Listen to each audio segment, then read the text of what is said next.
Hello అందరికీ welcome back to my channel. ఈరోజు బొబ్బట్లు ఎలా చేయాలో మేము ఏ విధంగా చేసుకుంటామో దాని వీడియోనైతే పెడుతున్నాను, చూసేయండి. ఈ బొబ్బట్లు అనేది మా మమ్మీ చేస్తుంది, నేను మా చిన్నన్న వచ్చేసి హెల్ప్ చేస్తాము. నేనైతే ఇక్కడ ఒక 1/2 kg శనగపప్పు ఇంకా 1/2 kg బెల్లం అయితే తీసుకుంటున్నాను. ఫస్ట్ అయితే శనగపప్పుని మంచిగా ఉడికించుకోవాలి.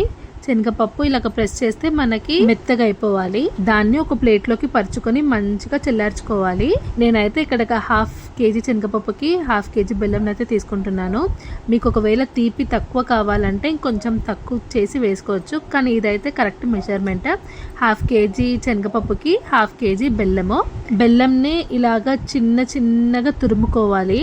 మమ్మీ అయితే చాలా బాగా చేస్తుంది అనమాట. ఇలాగ తురిమిన బెల్లం అయితే గ్రైండ్ చేసేటప్పుడు ఈజీగా పేస్ట్ అయిపోతుంది. ఇప్పుడు ఫస్ట్ వచ్చేసి సగం శనగపప్పుని గ్రైండర్లోకి వేసుకొని దాన్ని మిక్సీ పట్టుకోవాలి. అది కొంచెం మిక్సీ పడి పొడిగా అయినప్పుడు మనం తురిమిన బెల్లం ఉంది కదా, అది కూడా దాంట్లోకి వేసుకొని రెండింటిని మంచిగా గ్రైండ్ చేసుకోవాలి. ఇంకా నేనైతే ఇలాగా వేసుకొని ప్రతిదానికి ఇంకా గ్రైండ్ చేసుకునేదంతా ఒక దాంట్లోకి అయితే తీసేసుకున్నాను. దీన్ని మంచిగా మనం కలుపుకోవాలి. దీన్ని కావాలంటే ఇంకొంచెం మెత్తగా కూడా చేసుకోవచ్చు. ఇప్పుడు ఈ మొత్తం ఈ రెండు పేస్ట్ చేసిన దాంట్లో సోంపుని అయితే వేసుకుంటున్నాను. సోంపుని కూడా మంచిగా చేసిన దాంట్లో కలిపేసుకోవాలి. దీంట్లోకి అయితే సోంపు టేస్ట్ చాలా బాగుంటుంది, వేసుకోండి, చాలా బాగుంటుంది. ఇంకా ముందే మనము గోధుమ పిండిని నానబెట్టుకోవాలన్నమాట.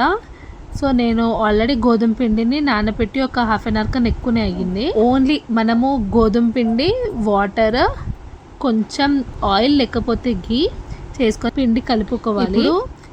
ఆ పిండితోనే ఇలా చిన్నగా బాల్స్ చేసి దాంట్లోకి ఈ పూర్ణం ఏదైతే ఉందో దాంట్లోకి మనము వేసి ఇలా చపాతీలాగా ఒత్తుకోవాలి.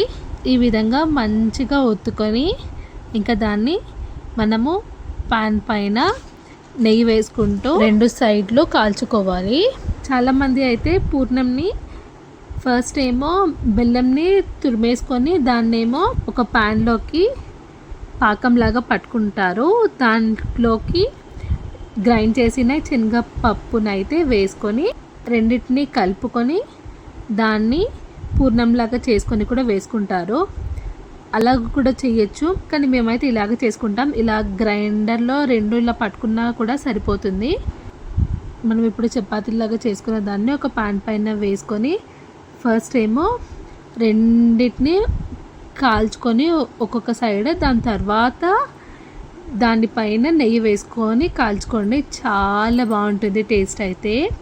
నెయ్యి మనం ఎంత కావాలంటే అంత వేసుకోవచ్చు, టేస్ట్ అయితే చాలా బాగుంటుంది. నెయ్యి ఎంత వేస్తే అంత టేస్ట్ అయితే ఉంటుంది. అసలు మనము ఎప్పుడు చేసుకున్నా కూడా చాలా సాఫ్ట్గా చాలా టేస్టీగా అయితే వస్తుంది. ఒకసారి ఇలాగ ట్రై చేసి చూడండి. మీరు ట్రై చేసి మీకు ఎలాగ వచ్చిందో నాకైతే కామెంట్స్లో పెట్టండి. దీన్ని వేడిగా తిన్న టేస్ట్ చాలా బాగుంటుంది, చల్లార్చాక తిన్నా కూడా అసలు చాలా బాగుంటుంది. నేనైతే దీన్ని మంచిగా ప్లేట్లో వేసుకొని ఇంకా పూర్ణం మిగులుతుంది కదా, ఆ పూర్ణంని కూడా సైడ్లోకి వేసుకొని మళ్ళీ నేతితో కాల్చిన బొబ్బట్ల పైన ఇంకొంచెం నెయ్యి వేసుకొని తింటానన్నమాట. టేస్ట్ అయితే చాలా బాగుంటుంది, చాలా కమ్మగా ఉంటుంది. మీరు కూడా ట్రై చేయండి. అసలు చూస్తున్నారు కదా ఎంత సాఫ్ట్గా వచ్చిందో బొబ్బట్లు అయితే.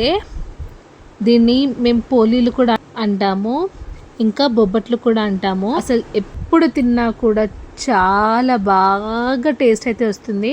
మీకు కనుక వీడియో నచ్చితే తప్పకుండా లైక్ చేయండి, షేర్ చేయండి అండ్ సబ్స్క్రైబ్ చేయడం అయితే మర్చిపోకండి. Thank you for watching.